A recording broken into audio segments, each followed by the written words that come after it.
My countertop is going in today, and I am looking forward to it. This is the before video. So anticipated and excited about what it's going to look like.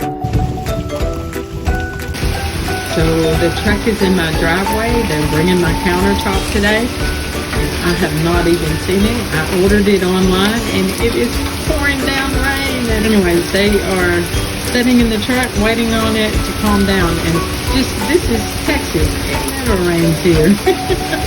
So this is what the piece looks like before the sink and everything. So this is step one. The counter is present. Oh my gosh, it is so pretty.